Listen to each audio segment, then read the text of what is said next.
All right. Okay, now the speaker time. This is a one-speaker meeting. Please welcome our speaker, Don.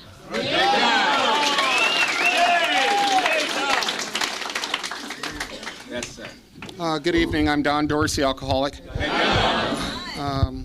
Get my vitals out of the way. I'm 52 years as of April.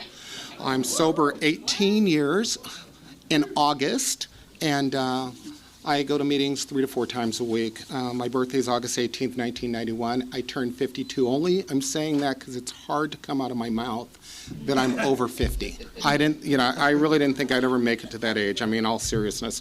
One thing about Alcoholics Anonymous, it's a place where we laugh. We, as Mickey would say, we relate and we interact with each other, and we get good lives. There are people in this room that have known me before I was sober, and there are people in this room that have known me after I was sober, and there's people I don't know, but welcome. I'm glad you guys are here. If you're new here in Alcoholics Anonymous, first thing I'm going to suggest for you to do is, A, get yourself a home group, a place where you can go and be very comfortable. In that home group, get yourself a great friend, somebody who has about maybe your sobriety, or somebody that you can relate to. You can look at them in the eye and let them know exactly what's going on. And third, get yourself a sponsor. Somebody who has been through the steps, or somebody who has worked a program the way that you want your program to work. I recommend looking at the men, look at other men in the eyes. And if they have in their eyes what you want in your heart, absolutely ask them, get their number, and follow them. Women, for you, the same thing. Get somebody who you can absolutely trust to carry you through this process, because Alcoholics Anonymous, we have fun here, but it's no joke. It is absolutely no joke. I got sober in Malibu, California. Ended up being in the Pacific group for 17 years, and I'll tell you, it's a strange place. Since I haven't been in the Pacific group in 6 months, I was there actually last Wednesday giving someone a cake. I just have not been there. I don't know what that's about, but the truth is that my life is good because of you, the members of Alcoholics Anonymous, and that, oh God, for me, it's just, thank you. Richard? Thank you so much for asking me to share. If you don't like my pitch, blame Richard. Yeah, it's exactly. What I found here is, I used to think that speakers, I go to meetings and hear these speakers, I'm saying, are they getting paid for doing that? God, that sucked. And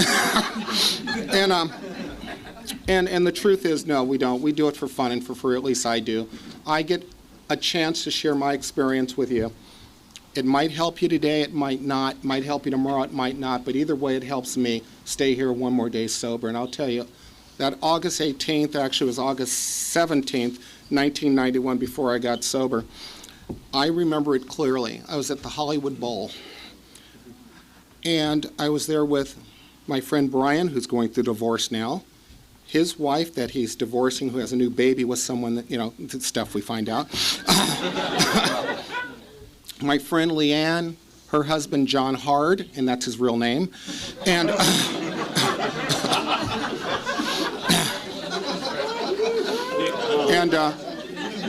and another friend of mine, Christine. And we're at the Hollywood Bowl. John was a mountain bike rider. This guy has 2-3% body fat, 6'5", just stud, doesn't drink at all. My friend Brian, who's going through the divorce with the woman who had a baby with another guy, she doesn't drink.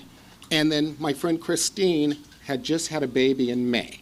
So baby was about 4 months old, little Robert. Robert's, God, sorry. So the point is that we're at the Hollywood Bowl, we're sitting in our little seats, and we have 6 bottles of wine for basically 3.5 people to drink. And I knew we didn't have enough. I mean, absolutely. I had tried to stop drinking before. I mean, I can go into that a little bit, but I tried to stop drinking before. Someone called me an alcoholic. We're at an English bar throwing darts in the Valley, Pickwick Pub, and I'm drinking Bass Ale, and we're having fun and laughing, and a girl I was dating, Judith, oh my God, Al-Anons. But I mean, it's like, so we're in the bar, and she calls me a drunk. I said, I'm not an alcoholic. My father's an alcoholic. He drank Coors, and he drank I.W. Harper, and I don't drink anything like my dad drank. And she says, but you're an alcoholic. Yeah, whatever. I can stop drinking anytime. And I'll tell you what happened for me, which is pretty interesting. A couple nights later, I had gone out. Matter of fact, Brian's brother, bachelor party, we did a pub crawl. And for those of you who are not familiar with that term, Mickey is pub crawl. And that is, we had 7 or 8 English pubs throughout the valley in LA to get him drunk on his bachelor party. And I'm telling you, we all made an agreement to drink at every other pub, so we didn't get as loaded as he did. And our last pub wasn't a pub, it was a Candy Cat 2, which is a strip bar in Winnetka. And I remember leaving there.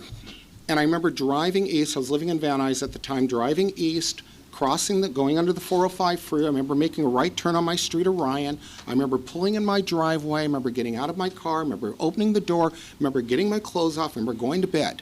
I remember getting up, having to take a piss. And I got up and I got to the bathroom. Then the next thing I know, I remember being on the floor with blood all over my white tile, all over the bathroom. I mean, blood. I hit my head on something on a pass out. Right. That got my attention. I said, okay, maybe I should stop drinking for a short period of time. Perhaps I can do that. Stayed sober 30 days. My head says anybody can stay sober 30 days. So I went 90 days. Pretty tough. You're going out, hanging out with your buddies, and you got to have a Coke, and they're drinking. And just, okay, I can do that. And I stayed sober 6 months. I know I'm not an alcoholic. That night, my friend Paul calls me. I'm living in Malibu by that time. During that period of time, I moved to Malibu. I'm living in Malibu, and he says, hey, let's go drink at Trancas. So I go out to Trancas. We have Bass L. I end up driving home Miss Texas 1984, at least that's what she told me. And,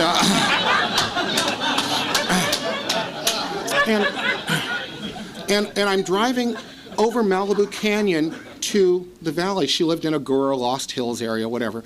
And we were racing on Malibu Canyon at 2 o'clock in the morning. Now, this is a canyon I had driven over and back quite a few times since I was living, it's like, that's what it's about. I'm like, what's racing? And I know the memorials are there for people going over the cliff. But that's what I do after I haven't drank for 6 months. That's what happens to me. I'll give you a little bit of my background. I was raised in a little small suburb just south of here called Compton, California.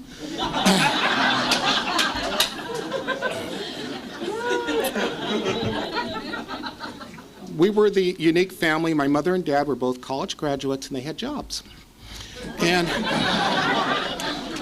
my father, when he graduated from the prestigious university up the street that I'm sure Sean would and Richie would have little issues with, he couldn't get a job, so he became a mail carrier and ended up becoming a superintendent, but whatever. My mother, on the other side, was one of those Berkeley girls that just wanted to do what's right and worked for the Department of Social Services. So we had a nice little family.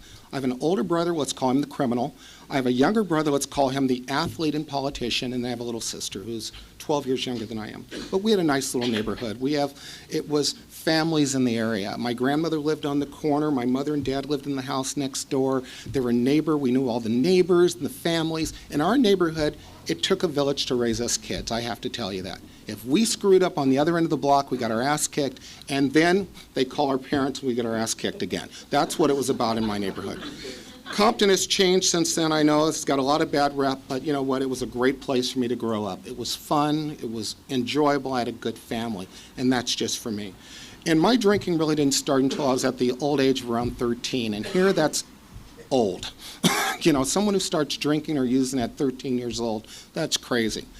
The sad thing, and I hear this from the podium a lot from people who are about my age, I have a daughter who's 16 right now. And I'm telling you, when I looked at her when she was 11, 12, 13, 14, even now at 16, that is just so young. But that's what happened for me. I was invited to a house party in my neighborhood, which was one of those things. I was a goofy kid, by the way. I wore glasses. I had a gap in my teeth. My hair's nappy. I studied. I was kind of a goofy kid, but I was part of the neighborhood, a part of the fabric of the area.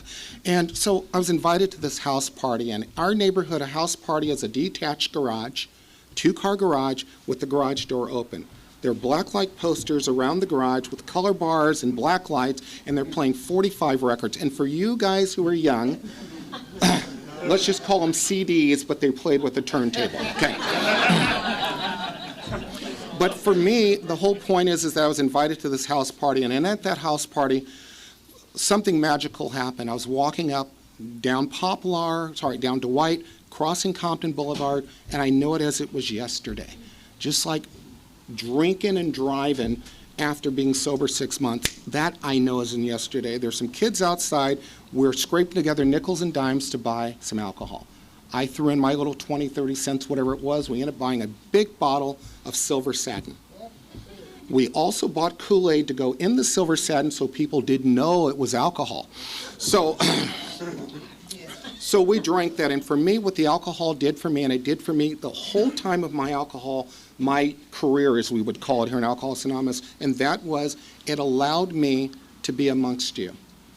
I remember being at that party, listening to music. I didn't dance with the girls, I hear that. I didn't mac on the woman. I didn't get my first kiss. None of that crap happened. What happened for me, I got to sit amongst you. The other thing that happened, which was pretty unique that night, is that I became the athlete I always wanted to be. There was a shooting that night, and I ended up hopping fences and running as fast as I fucking could. So, but for me, alcohol didn't really take over my life. And high school, I was moved to Los Angeles High School because they were shooting up my older brother's car. We had bullet holes in my car before it was popular. We had drive-by shootings. We knew of them before they were in the media. So this was my life. I ended up going to Los Angeles High School. I had to become a different person. And I'll tell you, it was just on. I never went to class. I'm one of those illustrious guys that graduated with a 1.37 GPA. Yeah. 1.37 GPA, and I remember when I tried to apply to my first school, or I actually got in, was Cal Poly Pomona, and what was funny about it is that the admissions officer said, "You must have had fun. Your SAT scores are 1,600 and 1,480 or whatever it was." And I was like, this is insane, because I liked being amongst you, and that's what alcohol did for me. Some people call it periodic drinking. Some people call it just, oh, you're not an alcoholic. You didn't drink every day. You're absolutely right. But I drank for the effect that alcohol has for me. It allows me to put alcohol in my system. It changes my mental state and allows me to be amongst you or deal with you. For truth, I don't like you. I don't. Okay, you girls accept it. I don't like you guys. And I mean, the truth is, I'm scared of you. And so when I put alcohol in my system, it allows me the opportunity to be amongst you and to deal with you to the best of my ability. Whole point is that my life started getting progressively better. Good things were happening, job here, career here. Things started going good. But for me, when I start going good, that's when I drink more. If you're anything like I am with alcohol, alcohol allows me to get comfortable. Because when the pressure starts turning up and people start having expectations of you, then at that point, I'm going to screw it up. I'm going to drink some more. Fuck 'em. And that's just what works for me. Whole point is that my life was just completely falling apart. I mentioned about the driving after drunk. I bought a house I couldn't afford, basically what a lot of people have done in this last market. I sat there, I had car notes in the garage. They're trying to pick up one car. I remember the lease car company calling me, "Don, if you're not going to pay for the car, please bring it back." Please bring it back. That's just my lot, and that's my experience. And I'll tell you, it was just so disheartening. I was living in a neighborhood with celebrities, a neighborhood with famous people, and I'm a kid from Compton. I don't deserve to be there. And so it allowed me one thing which was really strange, and that is to drink more. Some days I'd wake up at 10 o'clock in the morning, get it together, get a shower, put on something decent. I'd go over to, there's a place called Malibu Adobe. I'd go over to Malibu Adobe, and I would get myself a taco, rice and beans, and a beer, right? That's 11:30. It's close enough. It's lunch. And there's some days I would make it to my office in the Valley at that time. Some days I'd make it to the office by 1 o'clock, get on the phone, call some clients, and perhaps try to get a deal done. But most of the time I'd find myself back down at Trancas, which is now gone, but Trancas down there at Trancas Beach, and find myself closing the bar again. That's I drink because I'm afraid of you. I drink because I'm afraid of my life. But on the other side, when I have something good going on, I get a nice closing, I get a nice big check, I need to celebrate. I drink to celebrate also. That's just the type of drinker that I am, and I hope if you're anything like I am, by the way, this is just my experience. I don't call myself an expert on the book Alcoholics Anonymous. I leave that to Mickey. You're right. Absolutely. But what I do know is the first 164 pages in this book, I treat it like a textbook. It's very important to me that I learn what you do to stay sober one more day. Because if I can learn from you on how to stay sober one more day, I have a fighting chance to not drink or use today. I don't care if I'm 17 plus years sober, almost 18 years sober, I learned from you guys on how to stay sober one day at a time. But for me, the short story is that I'll tell you, my life was falling apart. My house was in foreclosure. They were taking my cars. They're turning out the power. My life was just falling apart. And I had gone to one AA meeting when I was living in Malibu. Gone to one AA meeting, walked into this meeting, and there were men there that were screaming at each other. There's a men's stag, 6:15 in Malibu. That's not where I came from. My father was, oh, no, I'm not, no. Whole point is I ended up going to an ACA meeting, and then they had teddy bears and little candles. I'll tell you, that was more my speed. But I'll tell you, after being in that program for about a year and a half, I realized that what we were doing is banging on our parents, and guess what? Going out drinking about it. And there were no solutions there. And I'm a guy, I hate to say it, worst case scenario, I want a solution. I have a problem, you show me how to solve it, I'll solve that problem, so I don't have to deal with it anymore. That's one of the good things I have to say about me here in Alcoholics Anonymous. When people have problems and they can come to me because I may have an experience, and I share you my experience on what I did to stay sober one day at a time, through that problem, through my father dying, through my daughter's mother deciding she doesn't want to take birth control and have a baby, through my daughter's mother not wanting me to see the kid, through my daughter's mother, I'm blaming her, through my daughter now not wanting to talk to me after I write a check for her private school over in Brentwood. I mean, it's like, what do you do? You know, I pay for the horse every month. Come on, give me a break. Do I get a text message? No. But I'm an alcoholic. I'm an alcoholic, and that hurts my feelings. But but the truth of the matter is I've learned here in AA, just through your experience, there's people in this room. Sandy Kay's back there. Where are you, Sandy? Sandy Kay's back there. Sandy was here when I got sober. And I'll tell you, I've watched him walk through stuff, and you know what? Your example has just shined so great upon me. When I got sober, I didn't think that my life would ever get good. And I'll tell you, it hasn't.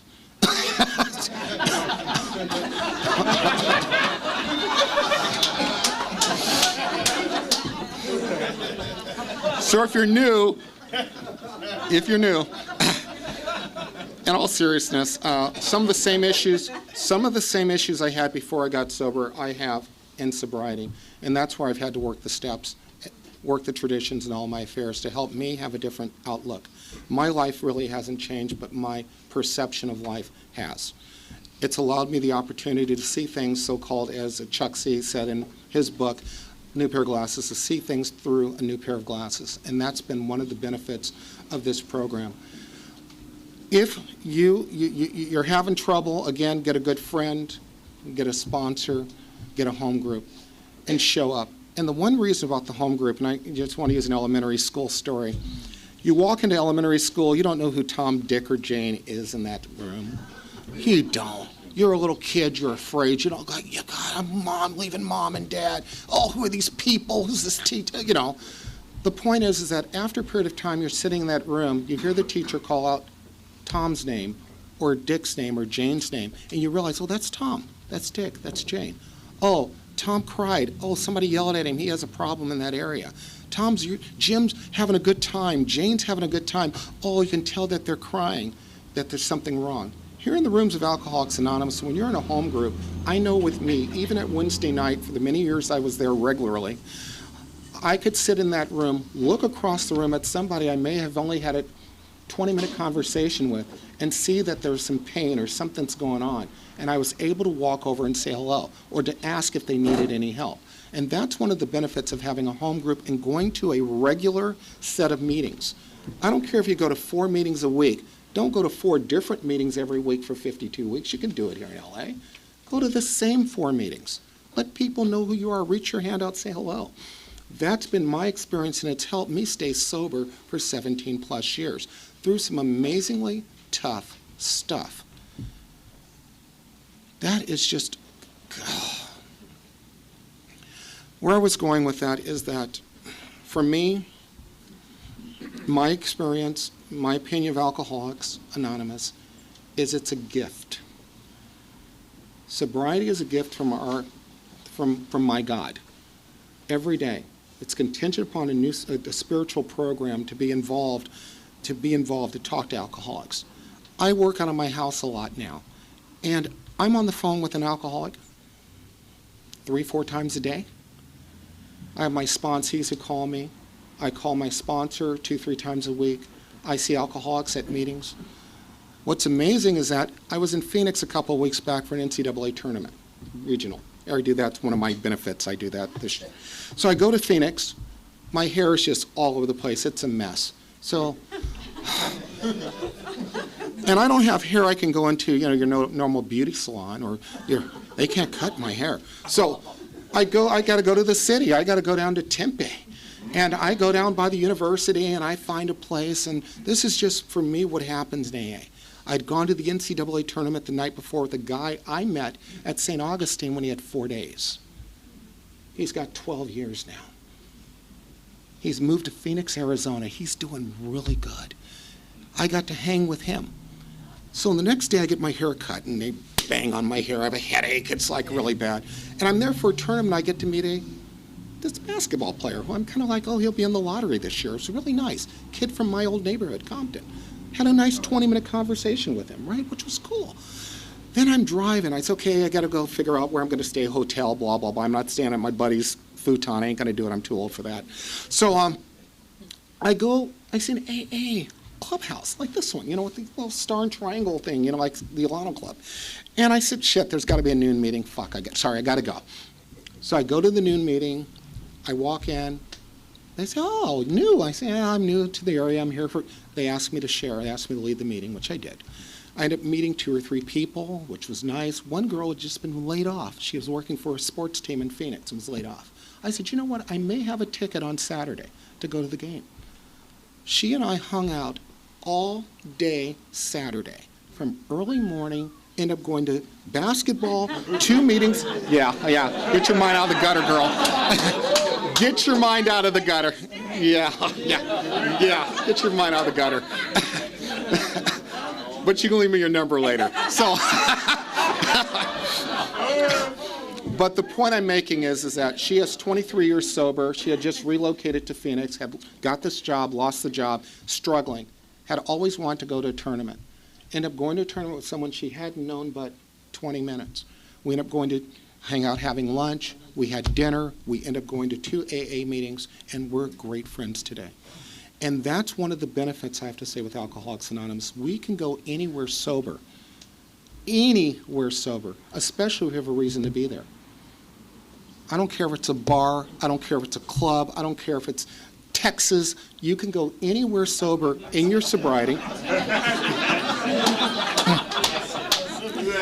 I'm a Trojan. I still have trouble with Texas, but that's okay. The point I'm making is that this place, being here in Alcoholics Anonymous, if you're sober, stay. Sit on your hands. You can always drink tomorrow. Don't drink today. You can always drink tomorrow. And for that, I'm grateful for Richard to have me come out and share. I'm grateful for you guys being there, and thank you for my life. Yeah.